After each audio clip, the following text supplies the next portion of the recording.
while I'm living. Hi everyone, I hope everyone's good. Let me see. Shout outs first. All my peoples, all my fam, my cousin Shari, and my brothers, all three of them. Hi Nick, hi Kev, hi Verlon.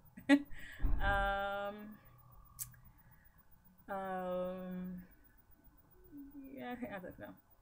Today was Show Home My Fam Day. I don't know who else is gonna see this. Daedry, if you show my uncle this, yo, Uncle Ricky. And yeah. I don't think my grandparents are gonna see this. Auntie Hazel, if you see this, what's up? I don't know if my Auntie Dog's gonna see this. Anywho, moving on. Because my parents surely are not even this internet savvy to know how to even create a Facebook account, then go onto Facebook, furthermore watch a video, or even go on YouTube. Like my parents don't even know how to navigate YouTube. So yeah. So anywho, I have a problem. My problem? I'm a snob. I can admit it. I'm bougie. You know, this stems from my lifestyle in Barbados. It's not like I've ever had the hardest life. I've never had a hard life. I don't know what it is to suffer. My parents, you know, kind of brought us up with everything. So, I come out in a bourgeoisie neighborhood. And I went to a bougie primary school. Even though it was a government school, West Side School bougie. And then I went to even bougie secondary school. Big up to my convent chicks. Sup, girls?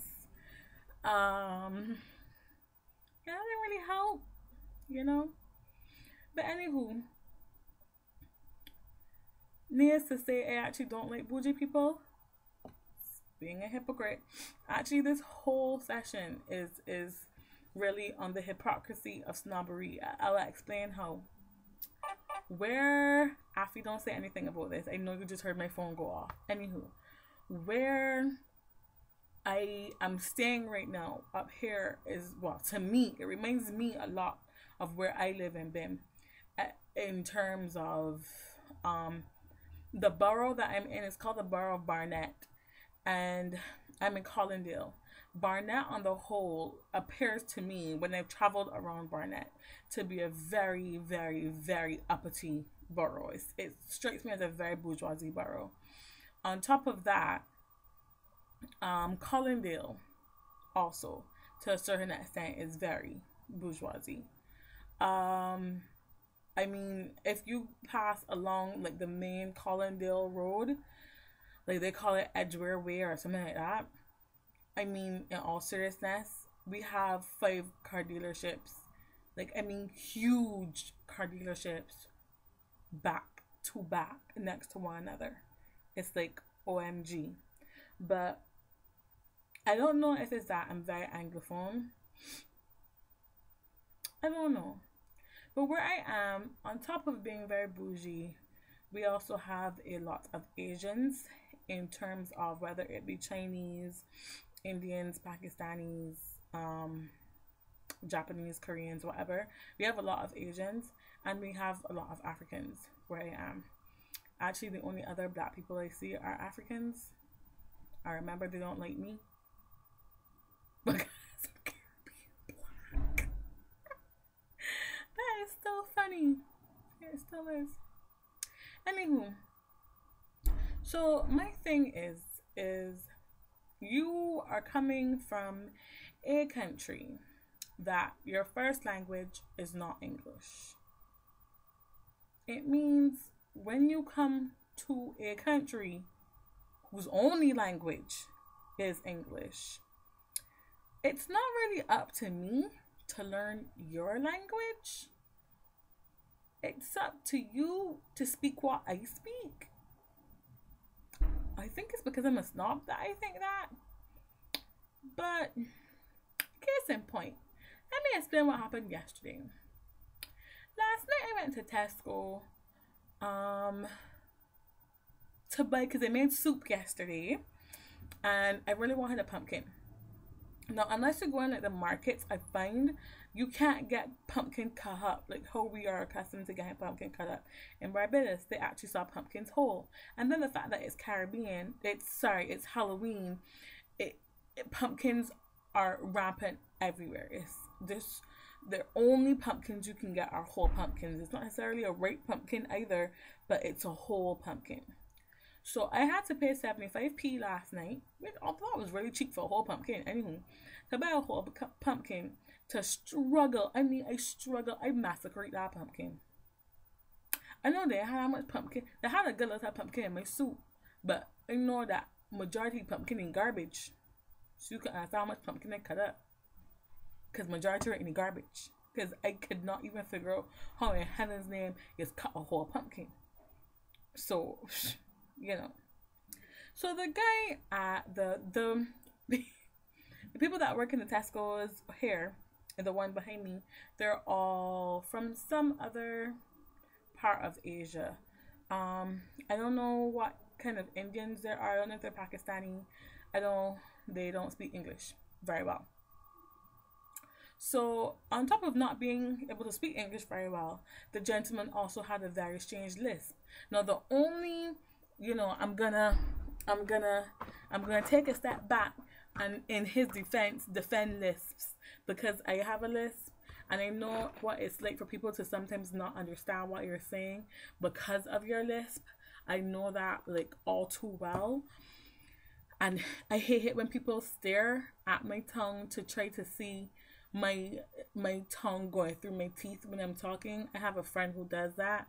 He's probably gonna watch this, but anywho, he has a habit of staring at my mouth when I speak, because he thinks it's so cool that I speak that way. But it's very annoying because I feel self-conscious when you stare at me when they pronounce S's and T's and H's and stuff like that. It's not nice. Anywho, I blame my lisp as well on having to stop sucking my finger. So when I stopped sucking my finger, I started to suck my tongue. So there. Anywho, so he was telling me apparently, because it was a small pumpkin, I thought it wasn't going to cost a whole 75p.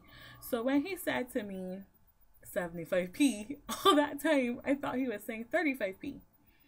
Now, because like I said, he had a weird accent and he had a lisp, I was like, why does he keep looking at me and telling me I'm not giving him the correct money? Now, mind you, I actually gave him 35p, and I asked him, but I don't understand. How much is that? He's like, 35p. I'm like, okay. What are you waiting for? And he was like, no, 70. This is how he said, 75p. I was like, I did give you 35p. He's like, no, 75. I was like, oh, 75. I was like, well, that's what you should have said. Obviously, he looked at me like I was the craziest person ever. But because I go into Tesco all the time, they know me like the back of their hands now. I only go in there to buy certain things, so they're not even like surprised or whatever. So,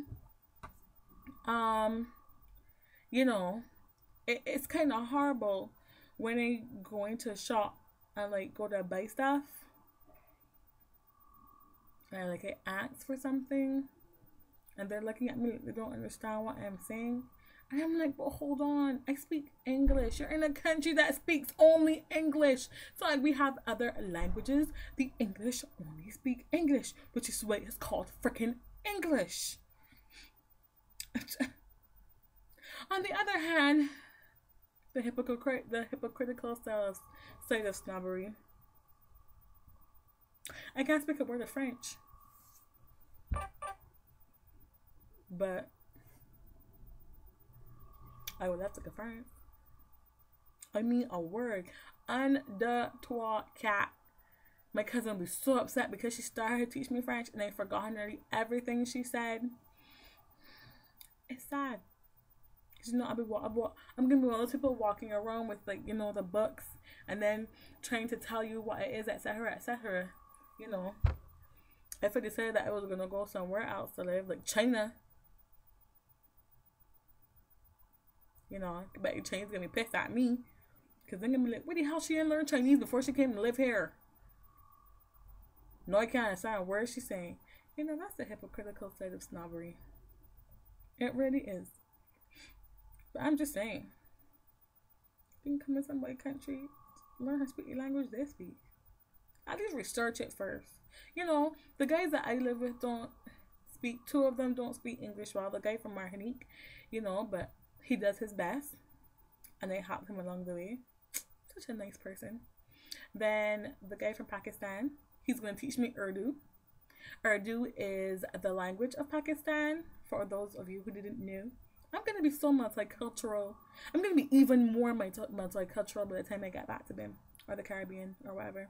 Anywho, he's going to teach me Urdu, which is the language of Pakistan. It's not very much different from Hindi, which is why people from India and Pakistan understand each other, because, you know, it's not that much different. Like, it has the same basic origins, and some of the words are just changed up a bit, you know, whatever. So yeah. You know, it's also hypocritical of a snob like me, the fact that I don't like bougie people. You know, in BIM, I can't stand the bourgeoisie culture. I mean, seriously, I can't stand the bourgeoisie culture. Which is a shame. A damn shame. Because I used to bougie. You know, I can't get on the bus and BIM. You know, I can't do it.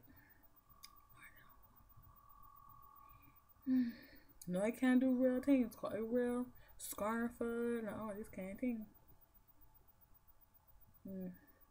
Sad. Quite sad. I think all my friends will tell you I really don't like bougie people. They're so mean. I think they're better than you. Hypocrite, because clearly I think I'm better than people who don't speak English here. See?